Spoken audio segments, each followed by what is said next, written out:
Le Fonds d'Abu Dhabi pour le développement a signé un accord de subvention avec le gouvernement des Seychelles de 9 millions de dollars visant à soutenir le projet national de logements sociaux. Le président de la République, Patrick Hermini, a assisté à la signature de ce mercredi à Dubaï en marge du sommet mondial des gouvernements. Le projet prévoit la construction de 80 unités de logement à Orchid Village, Barbaron, destinées aux familles à faible revenu, comprenant des logements de 2 et de 3 pièces.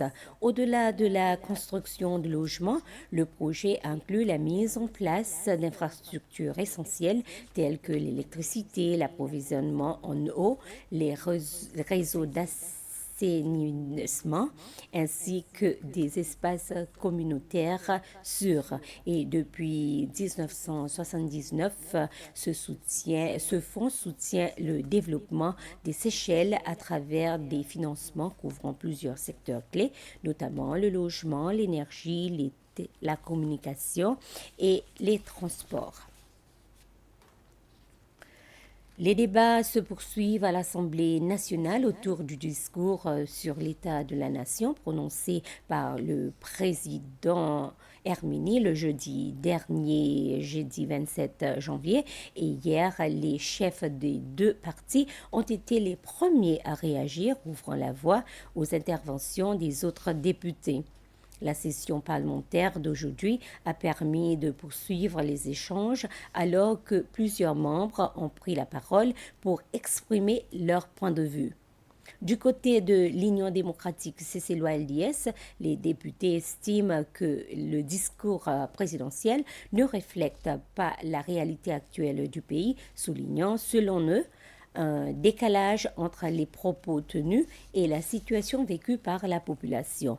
En revanche, les membres de United Seychelles US ont unanimement salué le discours du chef de l'État, le qualifiant de l'un des meilleurs discours sur l'état de la nation prononcé par un président ces dernières années. Et les débats devraient se poursuivre dans les prochains jours. Nature Seychelles, en partenariat avec l'hôtel Canopy, a mené une activité de préparation de 200 plantes de mangliers afin de poursuivre les efforts d'aménagement et de restauration de la zone humide située sur la propriété de l'hôtel. Et cette initiative s'inscrit dans le cadre de la célébration de la Journée mondiale des zones humides.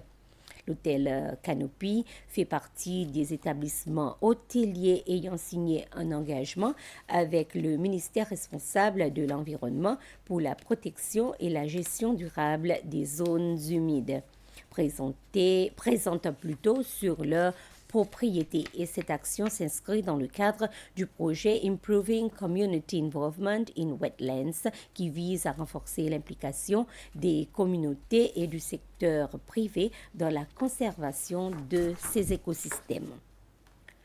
Le ministère de l'Éducation et du Développement des ressources humaines, David Pierre, a pris part à une session stratégique visant à mieux comprendre le rôle et les missions de l'Institut Guy Morel tout en explorant les moyens de renforcer la collaboration entre les deux entités. La rencontre s'est tenue en présence des membres du conseil d'administration et de l'équipe de direction de Guy Morel Institute, ainsi que de son directeur général Patrick Bristol. La visite que le ministre de l'Éducation nationale, David Pierre, a effectuée avait pour objectif principal d'améliorer la coopération institutionnelle en veillant à ce que les activités et les orientations du TGMI soient alignées avec les politiques nationales en matière d'éducation. Parmi les points abordés figuraient les opportunités de formation internationale pour le personnel du TGMI, un élément jugé essentiel pour renforcer les compétences et assurer des standards de qualité comparables à ceux d'autres institutions éducatives. Selon M. Bristol, cette session a également offert au TGMI l'occasion de présenter ses plans stratégiques et de partager sa vision pour le développement futur de l'institution dans l'intérêt du système éducatif national.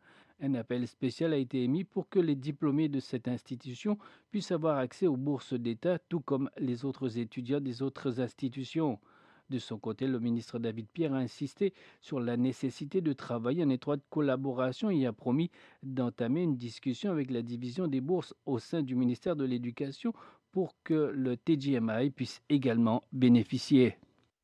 Voilà, c'était les informations. Merci de votre attention.